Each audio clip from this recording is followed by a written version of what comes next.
ደስታ አብርሽን አስጠነቅቀው ከዚህ በኋላ ሚስቴን አታስከፋብኝ፣ እሷ ደስተኛ መሆን ይገባታል። ቤቴ ከሄድክ እኔን ፍቅር ልትቀበል ስትል አጠገቧ ትሆንና ከኔ እንድትርቅ ታደርጋታለ። ልክ ወደ አንተ ስትቀርብ ደግሞ ከአጠገቧ ትርቃለች። ስለዚህ እባክህ ከህይወቷ ውጣላት። ከዚህ በኋላ እዛ ቤት ሄደ ላይክ አልፈልግም ብሎ እንግዲህ በደንብ አድርጎ አብርሃምንና ሄርሜላን አስጠንቅቋል ማለት ነው።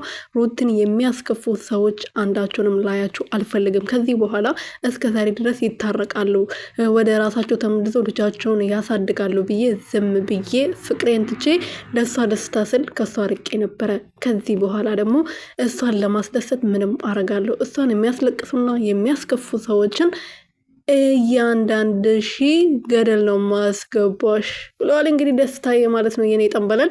ሰላም ቤተሰብ እንዴት ናችሁልኝ? እኔ ያለው ፈጣሪ እየተመሰገነው በያላችሁበት ሰላማችሁ በዘት ትርፍርፍ ይበልልኝ። እኔ ውድና ወርቅ የሆናችሁ ቤተሰቦች ደህና ናችሁ?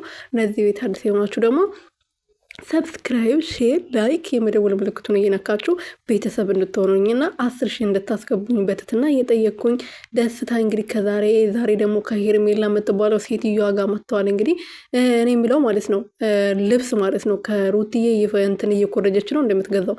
አይ እሺ፣ ለማንኛውም ወደ ወሬ ልመለስ ማለት ነው። ደስታ እንግዲህ ለአብርሃም ከዚህ በኋላ ቤት እንድትሄድ አልፈልግም፣ ልጅ ማየት ከፈለግ ውጭ ላይ ማየት ትችላለህ ብሎታል። አብርሃም ባይኖርም አስጠንቅቆታል ማለት ነው ቪዲዮ ላይ።